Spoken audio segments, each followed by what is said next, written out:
ప్రముఖ సినీ నటి శ్రీమతి సంగీత గారి ప్రారంభించారు. IVF చికిత్సలో 25% భారీ discount, free doctor consultation, free ultrasound scan. 49 అంటే సంతానం, 49 అంటే సంతోషం. నమస్తే, వెల్కమ్ టు యోయో టీవీ. ప్రపంచంలోని అతి పురాతనమైన నగరం ఏదైనా ఉంది అంటే అది వారణాసి అని చెప్పాలి. ఈ నగరంలో ఎక్కడ చూసినా ఆధ్యాత్మికత కనిపిస్తోంది.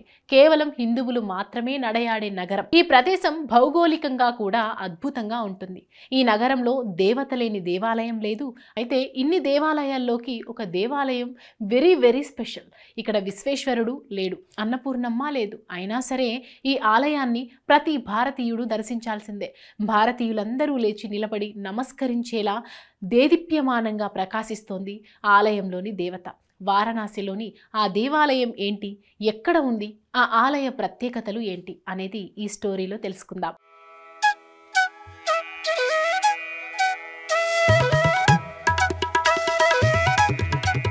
పురాతన ఆధ్యాత్మిక సాంప్రదాయ ప్రకారం ఆలయాల్లో దేవతలు, దేవుళ్ళ విగ్రహాలున్నాయి. అయితే ఇక్కడ ఒక ఆలయంలో పాలరాతితో చెక్కబడిన అఖండ భారతదేశ భారీ పటం ఉంది.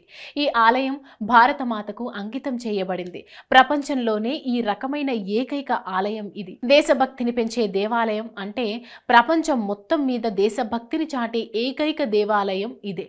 ఈ ఆలయాన్ని నిర్మించిన తర్వాత భారతదేశంతో సహా అనేక దేశాలలో ఇలాంటి అనేక దేవాలయాలను నిర్మించారు. అయితే స్వాతంత్రానికి పూర్వం నిర్మించబడిన భారతమాత దేవాలయం దేశభక్తికి ఒక ప్రత్యేక ఉదాహరణగా నిలుస్తోంది.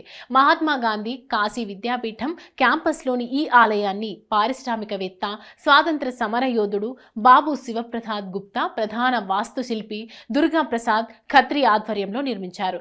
1936 అక్టోబర్ 25న మహాత్మా గాంధీ ప్రారంభించారు. ఈ భారతమాత మందిరం స్వతంత్ర భారతదేశం ఏర్పాటులో చురుకుగా పాల్గొన్న ప్రతి స్వాతంత్ర సమరయోధుడికి నివాళులు అర్పించే ప్రదేశంగా ఖ్యాతిగాంచింది. ఈ ఆలయ ప్రారంభోత్సవంలో ఖాన్ అబ్దుల్ గఫార్ ఖాన్, వల్లాభాయ్ పటేల్ కూడా పాల్గొన్నారు. ఆలయ ప్రారంభోత్సవ సమయంలో గాంధీ మాట్లాడుతూ, ఈ ఆలయంలో దేవుళ్ళ, దేవతల విగ్రహాలు లేవు, కేవలం భారతదేశ పటం మాత్రమే ఇక్కడ పాలరాతిపై చెక్కబడింది. ఈ ఆలయం ప్రపంచంలో ప్రఖ్యాతి పొందుతుందని తాను ఆశిస్తున్నానని అన్నారు.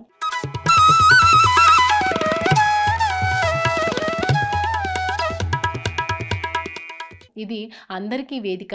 ఈ ఆలయం కులం, మతాలకు అతీతంగా దేశంలో ఐక్యత, శాంతి, ప్రేమ భావాలకు దోహదం చేస్తుందని తాను భావిస్తున్నానని చెప్పారు. ఈ ఆలయంలో అత్యంత ఆసక్తికరమైన విషయం ఏంటంటే దేవుడు, దేవతల విగ్రహాలు ఉండవు. అఖండ భారత పటం అంటే విడిపోక ముందు భారతదేశాన్ని సూచించే ఒక పటం ఉంటుంది. పూణేలోని ఒక వితంతువుల ఆశ్రమం నేలపై తయారు చేసిన మ్యాప్ బ్రిటిష్ మ్యూజియంలోని విస్తృతమైన మ్యాప్ల నుంచి ప్రేరణ పొంది ఈ భారతదేశ పటాన్ని సూచించే శిల్పాన్ని చెక్కారు. ఈ మ్యాప్ భారతదేశం స్వాతంత్రం పొందక ముందు బ్రిటిష్ పాలన చూసి ప్రతి స్వాతంత్ర సమరయోధుడి కలను అభివర్ణిస్తుంది. ఈ నిర్మాణం అంకిత భావం, ప్రతీకాత్మకమైంది, ప్రత్యేకంగా నిలుస్తుంది. ఈ అసాధారణ ప్రదేశం భారత స్వాతంత్ర సంగ్రామంలోని కష్టాలకు సాక్ష్యంగా నిలుస్తుంది. ఇది మహాత్మా గాంధీ అహింస ఆలోచనకు వారసత్వం. భారతమాత మందిరం స్వతంత్ర భారతదేశం శాంతి, గొప్పతనానికి ప్రతీకగా నిలుస్తుంది. భవనం మధ్యలో పాకిస్తాన్, ఆఫ్ఘనిస్తాన్, బలూచిస్తాన్, బంగ్లాదేశ్, మయన్మార్లతో పాటు శ్రీలంకలు కలిసిన అఖండ భారతదేశం అవిభక్త మ్యాప్ ప్రదర్శన ఉంది.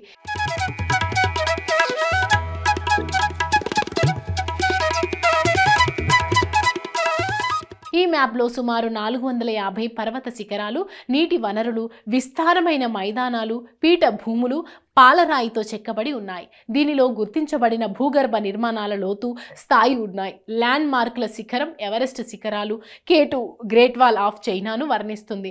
అనేక శిఖరాల ఎత్తుల మధ్య తేడాలు స్పష్టంగా కనిపిస్తాయి. ఒక అంగుళం చదునైన ఉపరితలంపై సుమారు 6.40 మైళ్ళ వరకు ఉంటుంది. ఎవరైనా నేలమాలిగలతో నేలపై అమర్చిన కిటికీ నుండి భూమిపై అదే పరిణామం, ఎత్తు తేడాలను చూడవచ్చు. మహాసముద్రాలలో ఉపఖండం చుట్టూ ఉన్న చిన్న చీలికను కోణాల కర్ర లేదా లేజర్ టార్చ్తో చూడవచ్చు. మ్యాప్లో చిత్రీకరించబడిన నీటి వనరులు నీటితో నిండి ఉన్నాయి. ప్రతి గణతంత్ర, స్వాతంత్ర దినోత్సవం సందర్భంగా భూమి ఉపరితలం పూలతో అలంకరించబడుతుంది.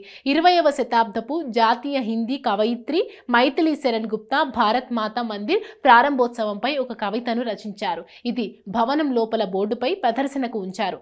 అవనీంద్రనాథ్ ఠాగూర్ ప్రసిద్ధ పెయింటింగ్ నుండి ప్రేరణ పొందిన భారతమాత విగ్రహం ఉంది. భరతమాత ఆలయ నిర్మాణంలో 30 మంది కూలీలు, 25 మంది తాపీ మేస్త్రీలు పాల్గొన్నారు. అద్భుతంగా చిత్రపటాన్ని రూపొందించారు. భవనం ఒక మూలలో ఉన్న ఫలకంపై అతని పేరు ప్రస్తావించబడింది. భారతమాత మందిరాన్ని సందర్శించడానికి ఉత్తమ సమయం గణతంత్ర దినోత్సవం, స్వాతంత్ర దినోత్సవం. ఈ జాతీయ ఉత్సవాల్లో స్వాతంత్ర పోరాటాలు, కథలు చెప్తారు. సందర్శనకు ఎటువంటి రుసుము ఉండదు. ఔత్సాహికులు ఉదయం 9:30 నుంచి రాత్రి 8 గంటల వరకు ఏ సీజన్లోనైనా ఈ భరతమాత ఆలయాన్ని సందర్శించవచ్చునని స్థానికులు చెబుతున్నారు.